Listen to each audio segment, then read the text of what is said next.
to a surprising health reveal today from one of the X-Men, or one of the actors who plays one of the X-Men, sharing today he's being treated for breast cancer, which is super rare for men. Watch. I have some bad news. I start chemo today. 1 in 750 men will be diagnosed with breast cancer in their lifetime, and I'm one of them.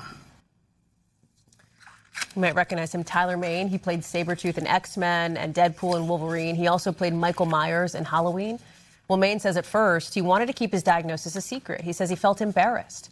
But now he's looking to raise awareness about breast cancer in men who are more likely to be diagnosed when the cancer has progressed because they don't want to talk about it as much.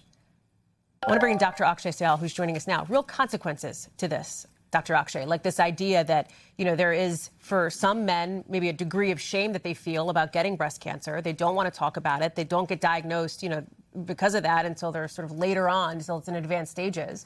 And Mane says it was actually his wife who pushed him to get this lump removed. Hallie, that is all too common of a story I hear with my own patients, that their wife or their significant other tells them to get something checked out. And he's absolutely right. This is something that does have a stigma with it. This is something that people don't love to talk about. But, I'm glad we're talking about it today because male breast cancer it's rare, but it still happens. You can see there are about 3,000 cases annually. About 500 men will die from breast cancer. This is, yes, it's about 100 times more common in women. It is still something that we see in men. There are a whole host of risk factors, Hallie, that can actually make you more likely to get this as a man. I'd like to pull some of those up. One of them being obesity and being overweight. Fat cells can actually secrete estrogen, which can drive this. Which can drive this. Liver disease, the same thing. It can cause that rise in estrogen.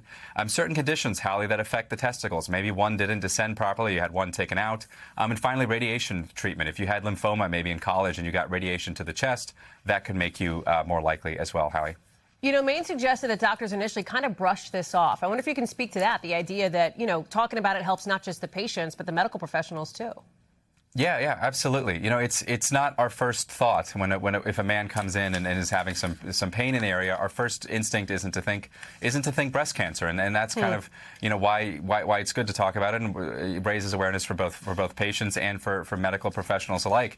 But how often do you hear about stories about patients sort of feeling dismissed by the doctors and eventually getting a diagnosis? Sometimes it being a little bit too late. So I want to point out there are some symptoms just to be on the lookout for. If you are a man and you have some of these, odds are they are far more likely to be something else, but just to be aware, any sort of lump or swelling in the breast, redness or flaky skin as well, nipple discharge or pain in the area. Hallie, I think the most important thing for people to know, if you have a lot of family, say mom and aunt and grandma have breast cancer or any, a lot of cancer in the family period, it may be worth talking about genetic testing because, you think about a woman that go to the doctor after 40, they get mammograms, they get screened for this. We don't have that for men. But if you have a certain family history, you may have to get screened. Dr. Akshay Syal, it's all good information. We're glad to hear that Mane is shining a light on this. A lot of people are thinking of him. Appreciate it. Thank you. We thank you for watching. And remember, stay updated on breaking news and top stories on the NBC News app or watch live on our YouTube channel.